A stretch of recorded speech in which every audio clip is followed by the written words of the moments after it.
행복의 웃음소리 더 높이 울려 퍼지기를 바라는 축하의 꽃보다.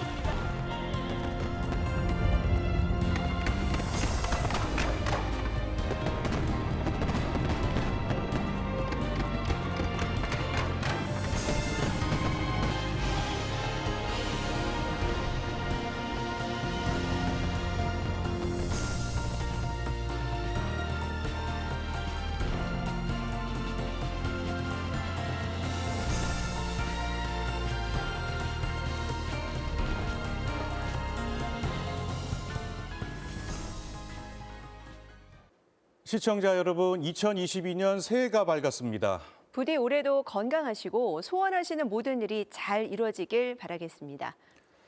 오늘 남북의창은 김정은 위원장 집권 10주년을 맞아 북한은 지금 어디로 나아가고 있는지 전문가들과 함께 자세히 짚어보는 시간 마련했습니다. 네, 김정은 위원장은 2011년 12월 김정일 국방위원장 사망 13일 만에 27살의 젊은 나이로 인민군 최고사령관에 추대됐습니다. 지난 10년 동안 국무위원장과 공화국 원수 그리고 노동당 총비서에 이어 최근엔 수령 반열에까지 오르면서 선대 후광에서 벗어나는 모습입니다. 신년 특집 남북의창은 최근 개최된 노동당 전원회의 내용부터 살펴보겠습니다. 준비된 영상 먼저 보고 오겠습니다. 조선노동당 중앙위원회 제8기 제4차 전원회의가 12월 27일에 소집됐습니다. 김정은 위원장 집권 10주년을 맞아 열린 북한 노동당 전원회의. 2019년 연말에 열렸던 전원회의와 규모는 비슷했지만 형식 면에서 차이를 보였습니다. 첫날 별도의 개회사나 연설 없이 회의를 진행한 김 위원장은 전원회의 결론부터 제시했습니다. 총 비서동지께서 전날 회의에서 역사적인 결론, 2022년도 당과 국가의 사업 방향에 대하여를 하신 데 이어 북한 매체들도 전날 회의 내용을 다음 날 구체적으로 전했던 2019년과 달리 이번엔 개략적인 안건과 일정 정도만 보도하고 있습니다. 이번 전원회의에서도 북한의 최우선 관심사는 역시 먹고 사는 문제였습니다. 북한은 둘째 날 회의에서 농촌 발전 의제 하나만 집중적으로 논의했습니다.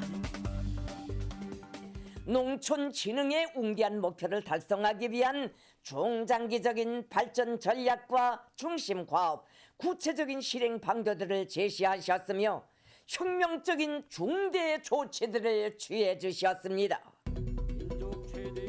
지난달 17일 김정일 사망 10주기 중앙추모대회에서 정치국 후보위원보다 먼저 호명됐던 김여정 노동당 부부장. 서열 상승 가능성이 제기됐지만 이번 전원회의에서도 주석단이 아닌 방청석 맨 앞줄에 앉은 모습이 확인됐습니다. 셋째 날 회의에선 김영철 당 통일전선부장과 리성권 외무상, 김성남 당 국제부장이 주관하는 분과위원회 회의 장면도 포착됐습니다. 북한이 당 회의체에서 대남 대외관계 분과위원회를 별도로 구성해 논의한 건 이번이 처음입니다. 우리 정부가 제시한 종전선언 추진과 남북 협력에 대해 어떻게 대응할지 논의했을 것으로 추정되고 있습니다. 네, 그럼 지금부터 전문가들과 함께 이번 노동당 전원회의의 의미 자세히 짚어보겠습니다. 남성욱 고려대 통일외교학부 교수, 이물출 경남대 극동문제연구소 교수 두 분 모셨습니다. 안녕하십니까. 감사합니다. 먼저 남 교수님께 질문 드릴게요. 작년 한 해만 그 노동당 전원회의가 이제 4번이나 열렸는데 특히 이번 전원회의는 미니 당대회 수준이다 그런 평가까지 있고요. 그 전원회의가 도대체 뭘 논의하는 회의고 왜 이번 연말에 열린 겁니까? 네, 사회주의 국가는 회의 국가라고 할 정도로 회의를 통해서 모든 정책을 결정하고 추진합니다. 네. 평소에 회의가 열리는 것은 당연한데 연말 연시에 이렇게 회의를 일주일간 하는 것은 정말로 우리로서는 이해하기 어렵죠. 연말에 회의를 통해서 결정하고 1월 바로 신년부터는 정책 추진에 들어감으로써 어려워진 상황을 빨리 개선하겠다라는 김정은 위원장의 의지가 담긴 것으로 보입니다. 네. 네, 저희 녹화 시점으로는 전원회의가 닷새째 열리고 있습니다. 김정은 위원장 집권 이후에 가장 긴 회의인데요. 임 교수님, 조금 있으면 이 전원회의 결정서도 채택이 될 텐데 사실 북한은 이 회의 도중에는 이 내용 공개를 최소로 하고 있지 않습니까? 어떤 이유가 있는 걸까요? 예, 이번 전원회의는 이제 이전과 다른 형식과 또 내용을 보여주고 있습니다. 기본적으로 이번 전회의 가장 중요한 목적이 이제 올해 당과 국가의 주요 사업을 심의하고 의견하는 자리거든요. 이번 전회에서 결정된 내용에 대해서 실행력을 최대한 높이기 위한 그런 과정이기 때문에 아무래도 이전보다는 좀 신중하게 접근하고 있는 게 아닌가 이렇게 이제 분석이 됩니다. 네, 그 이번 이제 노동당 그 전원회의 일정을 보면은 그 중에 하루는 오로지 그 농업 문제만 또 그 논의를 하는 날이 있었는데 남 교수님, 그 김정은 위원장이 언급했다는 그 농촌 발전을 위한 혁명적인 중대 조치 그게 뭡니까? 일단 중대 조치를 왜 얘기할까 이런 의문을 먼저 갖게 되죠. 네. 사실 2012년에 김정은 위원장 집권 첫 때 다시는 인민들의 허리띠를 졸라매지 않겠다라는 표현을 썼습니다. 그러나 이제 지난해 2021년도에 식량 생산량이 뭐 그런대로 평년작을 유지했는데도 약 100만 톤 정도가 소요량이 모자랍니다.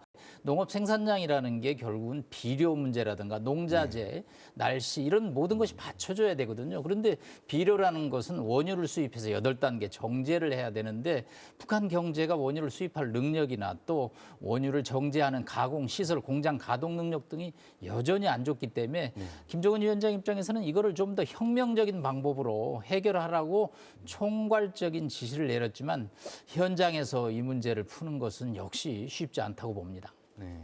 결국 이 먹고 사는 문제를 해결을 해야 하는데 북한이 올해에도 이 국경을 봉쇄하는 비상 방역 체계를 계속 유지할 수 있을까요? 결국은 이제 이 코로나 상황이 이제 어떤 상황으로 진전되느냐 그게 가장 중요한 변수 같아요. 지금 그 전 세계적 차원에서 코로나가 계속 그 확산이 된다면 북한은 어쩔 수 없이 또 국경을 봉쇄할 수밖에 없고 또 지금까지 유지해왔던 비상 방역 체계를 또 견제할 수밖에 없을 거예요. 근데 이제 지금 이번 전회의 내용을 보면 아마 김정일 위원장은 이 코로나가 조기에 종식될 거라는 가정을 안 하는 것 같아요. 남 교수님 어떻게 보십니까?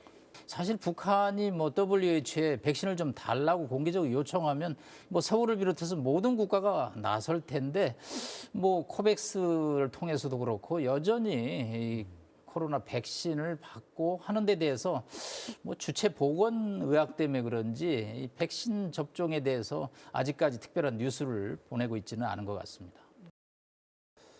네, 노동당 전원회의 결정서의 구체적인 내용은 다음 주 방송에서 자세하게 분석해 드리겠습니다. 이번 전원회의가 유독 주목을 받는 이유는 바로 김정은 위원장 집권 10주년과 맞물려 있기 때문일 텐데요. 네, 김정은 위원장이 인민군 최고사령관으로 추대된 지 지난달 30일로 꼭 10년이 됐습니다. 새로운 10년을 시작하는 북한은 어떤 변화를 모색하고 있을까요? 먼저 지난 10년 동안 김정은 위원장의 직함이 어떻게 바뀌어왔는지 살펴보겠습니다.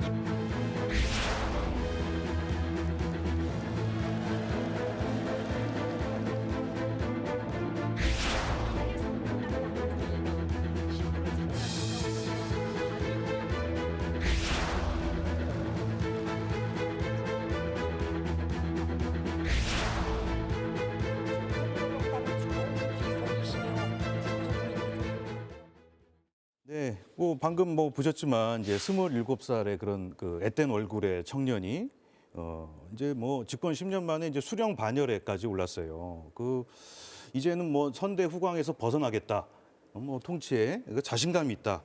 이렇게 좀 봐야 되는 겁니까, 남 교수님? 네, 그렇습니다. 지금 우리 KBS 화면에서 6개의 직함을 소개한 것 같습니다. 10년 전에 사실 임 교수님이나 저나 27의 젊은 지도자가 과연 소프트 랜딩 할 수 있을까 하는 우려가 있었죠. 그러나 통치는 나이로 하는 것이 아니고 시스템으로 한다는 것을 증명했습니다. 김정은 위원장은 뭐 소프트 랜딩에 성공을 했습니다. 왜냐하면 이 체제, 사회주의 유일 수령 사상 체제로 운영이 되기 때문에 나이는 문제가 되지 않았고 그는 또 뭐 그런 대로의 지도력을 통해서 소프트 랜딩에 성공했다고 볼 수 있겠습니다. 네, 그런데 김정은 위원장은 어떻게 이렇게 막강한 권력을 갖게 됐을까요? 화면으로 또 다시 한번 보시겠습니다. 이용호 동지를 해임하기로 장성택을 사형에 처하기로 판결하였다.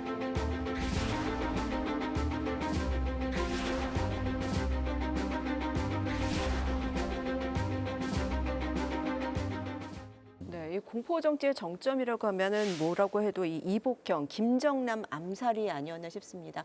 임 교수님, 이 혈육까지 제거를 했다는 건 김 위원장이 그만큼 뭐 불안감이 컸다는 거겠죠. 권력에 대한 불안감. 예, 뭐 그런 측면도 있을 것 같아요. 앞서 얘기했던 이제 수령 반열에 오르면서 지금 갖고 있는 자신감하고는 좀 대비되는 그런 측면이죠. 불안감이라는 게. 또 어떤 측면에서 보면 이제 그 김정은 유일 영도 체계를 구축하는 과정에서 주변의 측근들이 과잉 충성 차원에서 또 제거했을 가능성도 저는 있다고 보여지거든요. 어떻든 이 권력을 보다 공고하는 과정에서 이 북한 같은 이런 체제에서는 이 공포 정치는 이 어떤 불가피한 그런 측면도 있다 이렇게 볼 수가 있겠죠.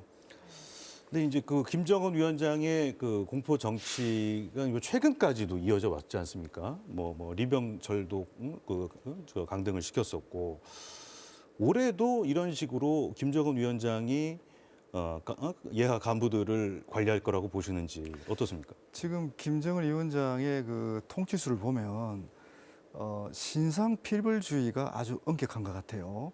그러니까 아무리 고위 간부라도 당과 국가의 어떤 손해되는 행위를 하면 과감하게 계급을 강등시킨다든지 아예 뭐 혁명화 사업이라 그래서 현직에서 내쫓는다든지 이런 그 조치들이 이루어지는 것이고 또 하위 간부라도 성과와 실적을 보여주면 또 과감하게 발탁하는 그런 어떤 통치수를 지금 보여주고 있는 거죠.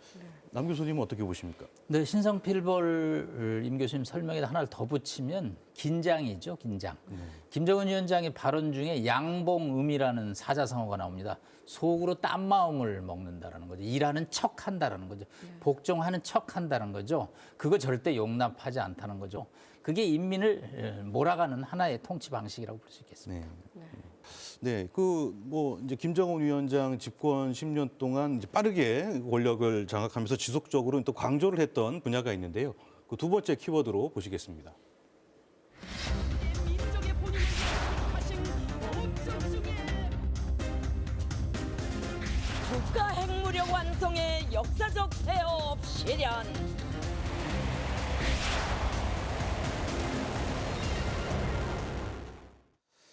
집권 10년 동안 핵실험만 4차례, 그리고 미사일 발사가 총 62차례인데 그 핵무력 완성을 위해서 그야말로 쉬지 않고 뭐 이렇게 달려왔다고 봐도 될 것 같은데 뭐 이렇게 핵 개발에 집착한 이유 뭐라고 보십니까? 지금 저희가 KBS 화면을 보고 있지만 김 위원장이 웃는 모습을 짓는 계기가 몇 군데 있습니다. 그중에 하나가 미사일 발사나 핵실험 현장에 가서는 아주 얼굴에 만면에 미소를 짓고 있죠. 핵무력은 대내 통치와 국제 외교의 유일한 믿을 만한 수단이기 때문에 이 무력은 계속적으로 완성할 수밖에 없고 아마 북한 체제가 존속하는 핵무력은 여전히 중요한 과업으로 계속 유지될 것으로 보입니다.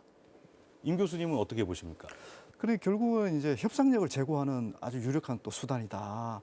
만약에 북한은 이렇게 보는 것 같아요. 자신들이 핵을 보유하지 않으면 과연 미국이 관심을 가질까? 자신들하고 자신들이 어떤 제안하는 그런 협상 조건이나 이런 데 관심을 안 가질 가능성이 높다. 우리가 핵 보유국이기 때문에 미국이 관심을 가지고 우리하고 계속 대화와 협상을 하려고 한다. 이런 인식을 지금 갖고 있는 거예요. 네. 북한이 영변 핵시설을 이 재가동하는 정황도 포착이 됐습니다. 이 지난 4년간 중단이 됐던 이 핵실험을 올해 재개할 거다 이런 전망도 나오는데 임 교수님 가능성이 좀 어떻게 보세요? 예, 그 김정은 위원장은 일관되게 얘기를 했죠. 미국에 대해서 강대강, 선의 원칙으로 대응하겠다. 북한은 기본적으로 자신이 설정해 놓은 국방 발전 계획, 거기에 따라서 첨단 무기를 계속 이렇게 개발하는 측면도 있고, 다른 한 측면에서는 미국이 자신들에 대해서 어떻게 나오느냐, 거기에 대응해서 핵실험도 할 수 있고, 뭐 미사일 실험도 할 수 있다 이런 거거든요.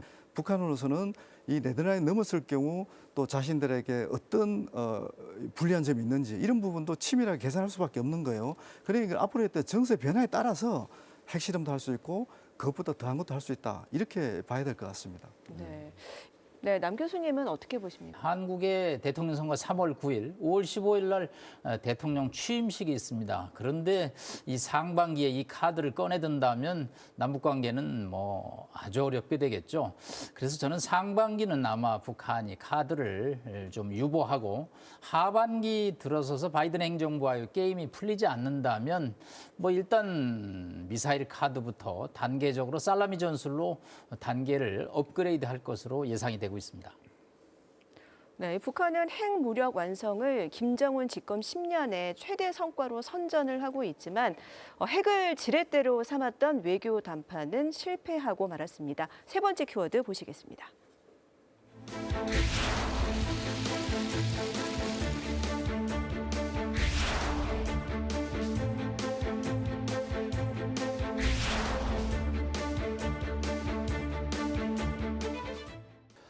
뭐 방금 보셨지만 뭐 김정은 위원장 입장에서는 뭐 선대 지도자들과 달리 화려하게 일단 외교 무대에 그 데뷔를 한 것 같은데 그 만남 자체는 좀 의미가 있지만 뭐 사실상 성과가 없었던 거 아닙니까? 북한은 김정은 정권 집권 시년을 평가하면서 지난 그 북미 정상회담이 절반의 성과를 거뒀다 이렇게 보는 것 같아요. 그러니까 핵 보유를 통해서도 강대국의 반열에 올랐지만 미국 대통령과의 정상회담을 통해서 국제사회에서 지도자의 반열이 강대국 지도자의 반열에 올랐다. 이렇게 지금 홍보를 하고 있는 거예요. 어떻든 북미 정상회담에서 북한이 원하는 대북 제재는 견인하지 못했지만 네. 김정은 위원장의 위상이 상당히 올라간 것만은 우리가 평가를 해줘야 될 것 같습니다. 네, 그 사이 미국에서는 이 바이든 대통령이 취임을 했고 이제 현재 취임 1년이 다 돼가는 상황에서도 사실상 이 북미 간의 대화는 뭐 중단된 상태입니다. 올해는 좀 대화의 물꼬를 틀 수 있을까요? 이 방식, 스타일이 틀려서 걱정입니다. 트럼프 대통령 자다가 일어나서 트위터에 갖고 정상회담 하자는 스타일이거든요. 이게 이제 탑다운 하향식이죠. 그러나 바이든 대통령 상원 외교위원회 36년 동안 있었기 때문에 외교 절차 강조합니다. 절대 그렇게 밑에서 지시하는 식 아니거든요. 결국은 상향식, 바로업 방식인데 이러려면 조건 맞춰줘야 되는데 김 위원장 내가 트럼프 대통령과 정상회담한 사람인데 내가 왜 바이든 대통령 조건에 맞춰줄까? 이거 기싸움이 올해도 상당할 것으로 보입니다. 자, 그런데 이제 북한이 어떻게든 지금 대화를 해야 되는 이유, 물론 뭐 여러 가지 이유가 있겠지만 이게 스스로 좀 해결할 수 없을 정도의 심각한 경제는 아닙니까? 네. 네 번째 키워드로 살펴보겠습니다.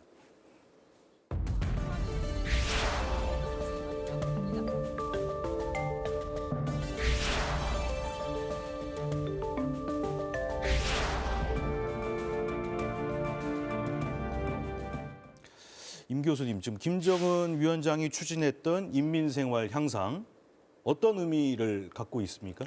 지금 북한은 이제 그 김정은 정치를 하고 있죠. 그 김정은 정치의 핵심이 인민대중제일주의고 인민대중제일주의를 실천하는 하나의 어떤 핵심 방식이 결국은 주민생활 향상을 해야 되거든요. 그 주민생활 향상이 안 되면 수령의 반열에 올라도 인민들한테 인정을 받기 어려운 상황. 그만큼 인민생활을 향상하는 게 김정은 위원장한테 가장 중요한 거죠. 그런데 이 시점에서 왜 중요하느냐? 대북 제재를 완화시키기도 어렵고 또 코로나라는 아주 전무후무한 그런 전염병도 지금 계속 확산이 되고 있고 오직 국내 자원을 통해서 경제 발전을 하고 자력 경쟁을 도모할 수밖에 없는 그런 이제 엄중한 시기란 말입니다. 이런 상황에서 또 주민들에게 자신들의 그러니까 최고 지도자로서의 존엄을 또 보여주기 위해서는 이민생활 향상을 해야 되는데 이민생활 향상이 안 되면 아무래도 민심이 또 민심을 안정시키기 어렵고 그러다 보니까 어떻게 보면 핵도 중요하고 뭐 다른 것도 중요하지만 김정은 위원장이 지금 직면하고 있는 가장 도전적인 과제는 인민생활 향상이다. 이렇게 얘기할 수 있을 것 같습니다. 네, 먹고 사는 문제 해결하는 걸 북한이 1순위 과업으로 제시를 하고 있는데요. 이 남 교수님이 나달 한 톨도 확보하라 이런 말이 있을 정도로 지금 경제난이 심각한데 북한이 자력갱생으로 이 상황을 좀 극복을 할 수가 있을까요? 결론부터 말씀드리면 자력갱생으로 문제를 풀 수 있다라는 말씀을 드리기는 어려울 것 같습니다.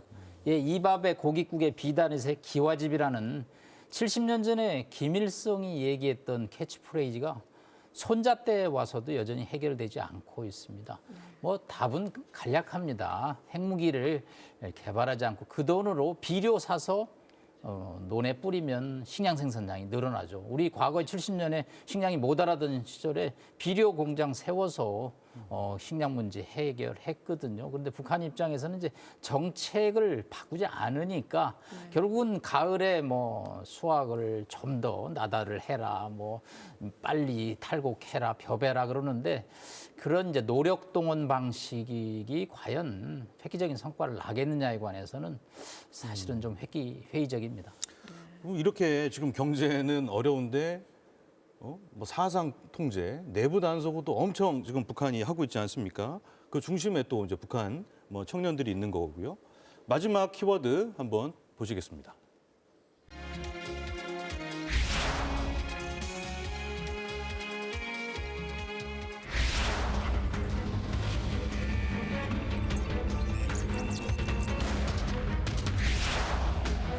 경의하는 총 비서정직께서는 사밭들은 하나의 공과 비석을 안고 자, 이렇게 김정은 위원장도 청년 세대를 많이 아끼는 모습을 그동안 사실은 많이 보여줬는데 왜 이렇게 사상 통제를 한 겁니까? 청년들을 왜 이렇게 단속한 겁니까?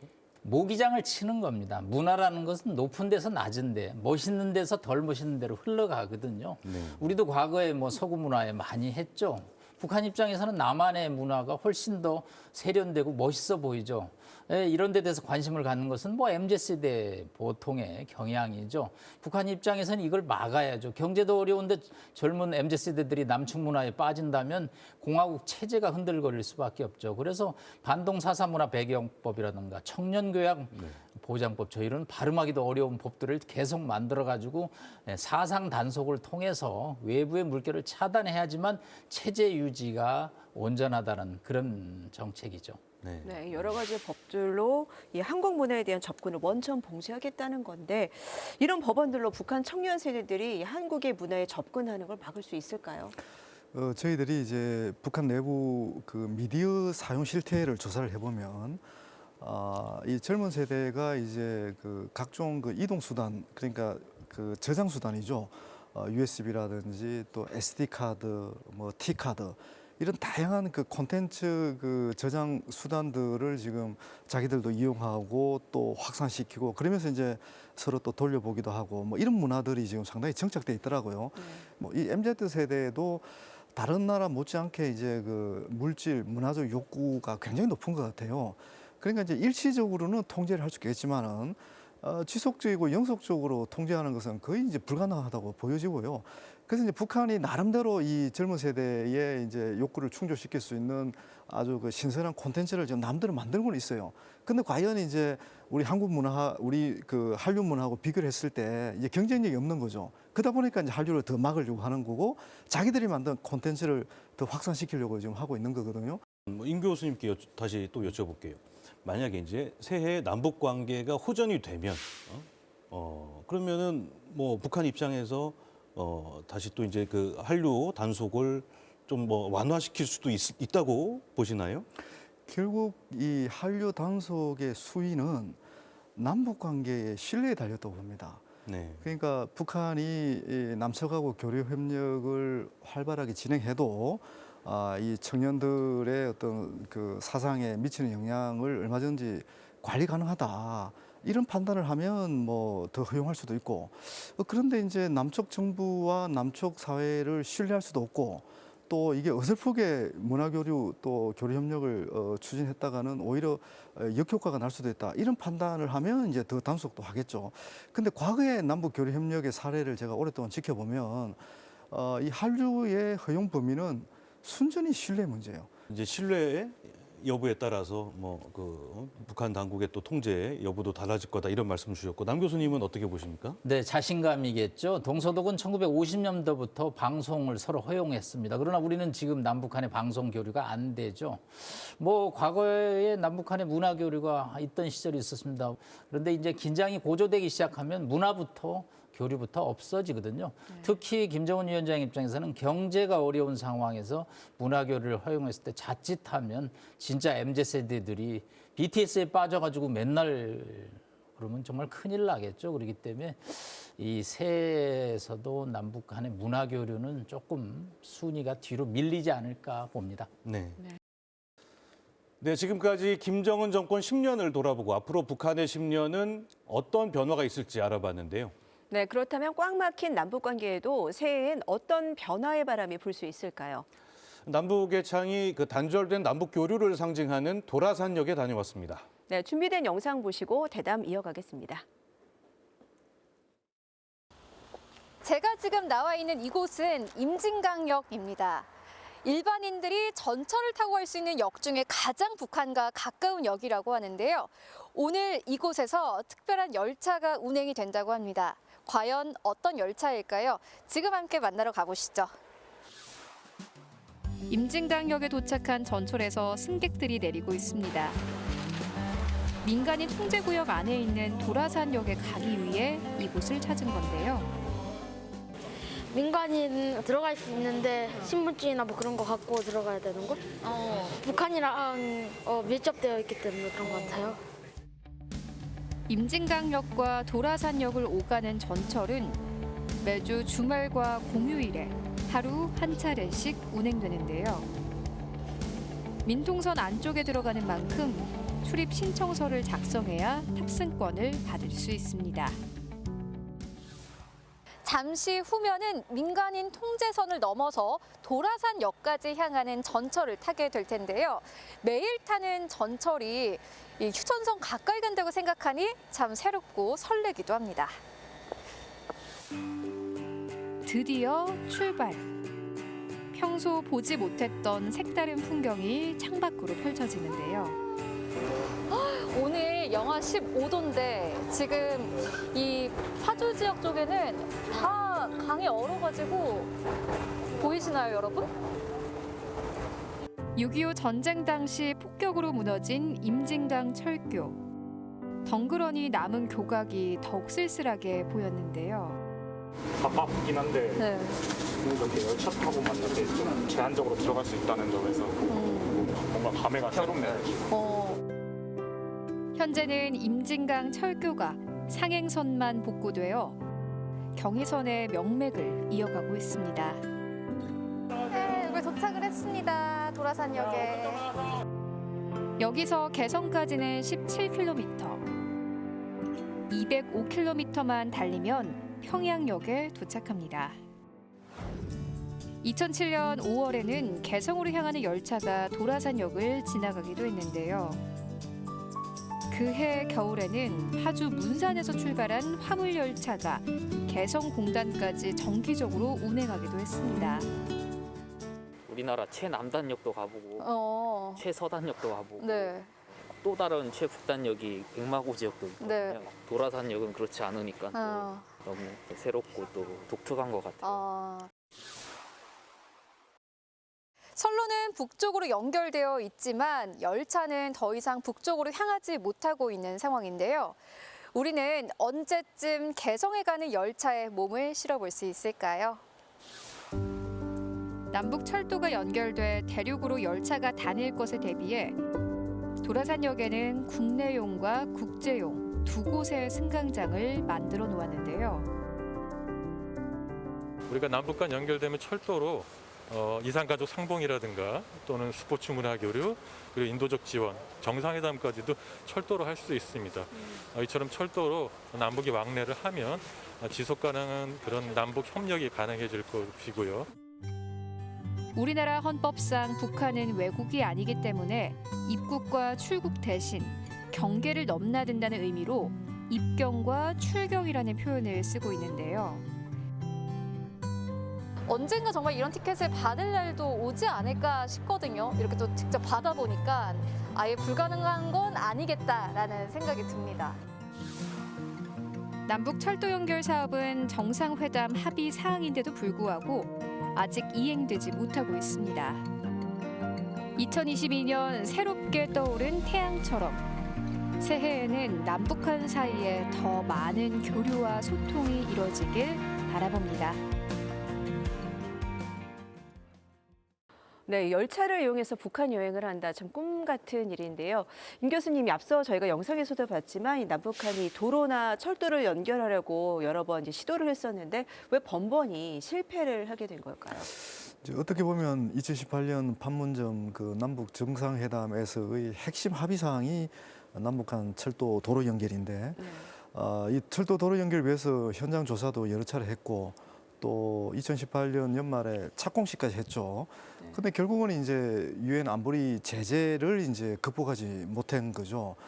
북미 간의 비핵화 협상 진전이 이제 중단되면서 결국 남북 철도 도로 연결도 더 이상 진전이 못된 그런 상황입니다. 저 남북 정상 합의상 중에서 뭐 이게 그 철도 연결 이외에도 여러 교류 사업들이 많았지 않습니까? 근데 지금 이행이 안 되는 것들이 좀 많죠. 자, 그래픽 화면으로 잠시 보시겠습니다.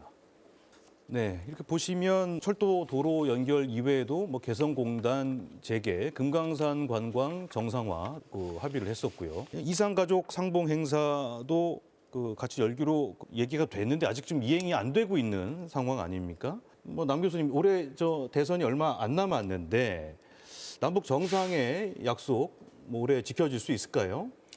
갈 길이 멀죠. 많은 문제들이 대북 제재, 유엔 제재와 맞물려 있고 또 미국과 북한 간의 관계, 또 미국과 중국 간의 관계가 다 맞물려 있습니다. 현실적으로는 추진에 다소 어려움이 있기 때문에 일단은 여건을 만들고 조금 더 시간을 갖고 인내심 있게 지켜보는 것이 중요하다고 봅니다. 네, 뭐 갈 길이 멀지만 사실 이 이산가족 1세대 분들에게는 현실적으로 남은 시간이 별로 없습니다. 최근 통일부에서 이 대면으로 상봉 가능한 시간이 5년 남았다 이런 발표를 했는데요.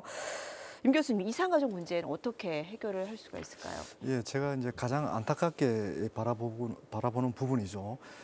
근데 이제 우리 정부는 대면 상봉이 안 되더라도 우선은 이제 화상 상봉이라도 실행을 하려고 굉장히 많은 노력을 하고 있습니다. 그래서 사실은 이산가족 화상 상봉을 위한 우리 척 준비는 거의 끝나 있다고 저는 알고 있고요. 결국 남북 대화라는 게 북미 대화하고도 연계돼 있고 이런 부분들이 어느 정도 진행이 되면서 이제 초입 단계에서 이산가족 상봉 행사도 성사될 수도 있다 이렇게 이제 보는 거죠. 네, 미국과는 종전선언 문안에 대해서 사실상 합의를 했다는 게 이제 우리 정부의 발표였고요. 근데 북한은 아직 반응이 없죠. 북한이 올해 종전선언 논의에 참여할 가능성 어떻게 보십니까? 저는 가능성을 그렇게 크게 보지는 않습니다. 왜냐하면 북한의 관심은 대북제재 해제에 있거든요. 만약에 종전선언에 적극적으로 논의하면서 미국이 대북제재 해제를 해주겠다 그러면 평양에서 적극적으로 나오겠죠. 그러나 현재로서는 뭐 종전선언보다는 북한과 미국의 대화가 일단 시작이 돼야 됩니다. 그래서 바이든 정부와 김정은 정권 간에 새로운 대화의 장을 만들면서 비핵화의 진도가 나간다면 뭐 이런 문제는 어느 정도 언젠가는 합의가 되겠죠. 그러나 지금은 좀 아니다라는 표현을 쓰고 싶습니다. 그러니까 북한이 종전선언 논의에 참여를 할 가능성이 좀 낮게 보시는 거고 우리 남 교수님은. 자, 임 교수님은 어떻게 생각하십니까? 북한은 종전선언 자체에 대해서는 반대하지 않습니다. 네.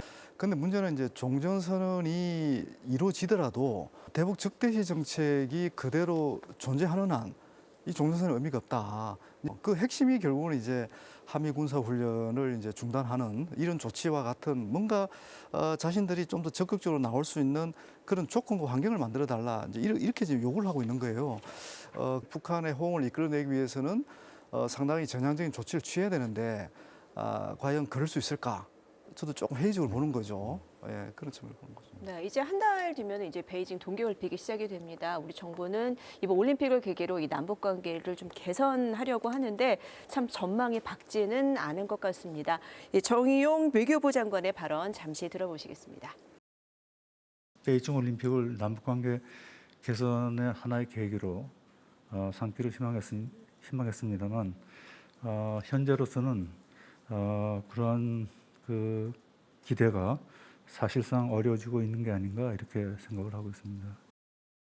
자, 이제 그 베이징 올림픽 이후가 중요할 것 같은데요. 뭐 지금 미국이 베이징 올림픽 보이콧, 외교적 보이콧 선언을 했기 때문에 뭐 중국과의 갈등 국면은 계속 유지될 가능성이 높고, 자, 그러면 남북 관계를 개선을 해야 되는 우리 정부 입장에서는 어떻게 해야 되느냐? 뭐 좀 남 교수님 말씀해 주시죠. 타이밍이 썩 좋지는 않습니다. 2018년에 평창 어게인을 북경 어게인으로 연결하는 것이 정부의 구상인데 이게 임기 말 또 그다음에 코로나 전국 또 미중 간의 갈등이 결정적인 아주 문제입니다. 천상 새 정부가 출범하고 나서 남북 대화도 하고 또 북미 대화를 또 연계하는 새로운 구도를 짜야지만 가능하지 2월 4일 개막되는 베이징 올림픽을 통해서 계기를 마련하기는 여의치 않을 것으로 전망이 됩니다. 자, 임 교수님 어떻게 보십니까? 예, 지금 북한은 기본적으로 코로나 상황도 고려하고 그리고 북미 관계, 남북 관계 이런 부분들이 쉽게 풀릴 거라 예상을 하지 않고 있는 것 같아요. 이런 명사에 보면 이제 북한 입장에서는 남북 관계가 지금 우선순위가 아니다 이렇게 봐야 될 것 같고요. 새로운 정부가 남북 관계와 관련해서 직면하고 있는 가장 큰 도전 과제가 결국 북한이 남북 관계 개선의 전제 조건을 제시하고 있는 본질적이고 근본적인 문제와 관련해서 어떤 입장을 취하느냐, 그것과 관련해서 어떻게 우리가 전향적 입장을 제시하느냐, 이게 핵심이 될 가능성이 매우 높습니다. 네. 네, 이물출, 남성욱 두 교수님 말씀 여기까지 듣겠습니다. 감사합니다. 새해도 고맙습니다. 건강하십시오. 시청자 여러분, 신년 특집으로 준비한 남북예창 어떻게 보셨습니까? 네, 새해에도 저희 남북예창은 본방송과 유튜브 채널을 통해 바르고 정확한 북한 관련 소식을 전해드리기 위해서 최선을 다하겠습니다. 한반도 평화 분위기를 만드는 데 도움이 되는 현장이라면 어디든지 마다하지 않고 달려가겠습니다. 올 한 해 시청자 여러분들 가정에 행운과 평안이 가득하길 기원하면서 저희는 여기서 인사드리겠습니다. 함께해 주신 여러분 고맙습니다. 새해 복 많이 받으십시오.